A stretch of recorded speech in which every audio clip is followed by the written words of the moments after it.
ایک وہ دور تھا جب کمزور طبقے کو یقین تھا کہ ریاست کو اس کی پرواہ ہے۔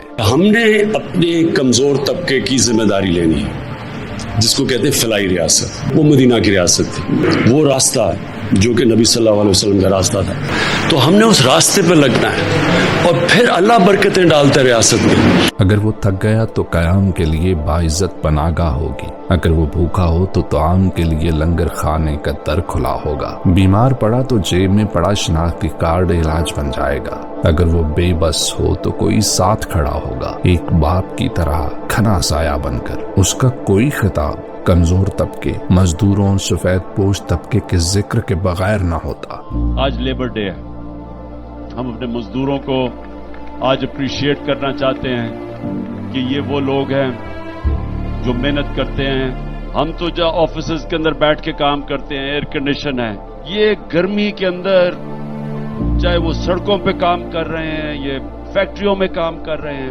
یہ اس لیے ہم دن بناتے ہیں کہ ہم ساری قوم یہ بتائے ان کو کہ ہمیں احساس ہے، ہم نے اپنے محنت کش لوگوں کا احساس ہے۔ اس کے دور میں بنائی گئی بیشتر پالیسیوں کا مرکزی خیال مزدور طبقے کو اوپر اٹھا کر پاکستان کو ریاست مدینہ کی طرز پر فلاحی ریاست بنانا تھا۔ وہ جس نے سیاست کے آغاز سے پہلے بھی کمزور طبقے کے علاج کے لیے شوکت خانم اور تعلیم کے لیے نمل یونیورسٹی کا قیام کیا۔ جب اقتدار حاصل ہوا تو اشرافیہ سے ٹیکس اکٹھا کر کے اسے غریب طبقے کی بہتری کے لیے خرچ کرنا اس کا نصب العین رہا۔ وہ وقت کہ جب ریاست نے اشرافیہ کی نہیں، کمزور طبقے کی ذمہ داری لی تھی، جب ریاست اپنی ناکامی کا بوجھ عوام کی جیب پر ڈال کر ملک نہیں چلا رہی تھی، بلکہ عوام کی جیب پر بوجھ ہلکا کرنے کی ہر ممکن کوشش کر رہی تھی۔ ریاست ساری ذمہ داری لیتی ہے اپنے کمزور طبقے کی۔ ایک ریاست کی جو پالیسیز بنتی ہیں، ساری پالیسیز ہی بنتی ہیں اپنے نچلے طبقے کو اوپر اٹھانا، غربت کم کرنا۔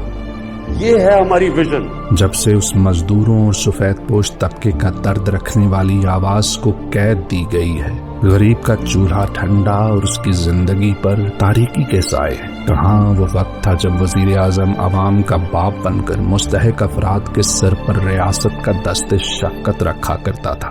ایک جو ملک کا پرائم منسٹر ہوتا ہے وہ ملک کے باپ کی طرح ہوتا ہے، قوم اس کے بچے ہوتے ہیں۔ اگر میرے بچے بھوکے ہیں، اگر میں بچوں کو صحیح علاج نہیں کروا سکتا تو کیا میں ایک بادشاہ کی طرح رہوں گا اور بچے میرے بھوکے رہیں گے؟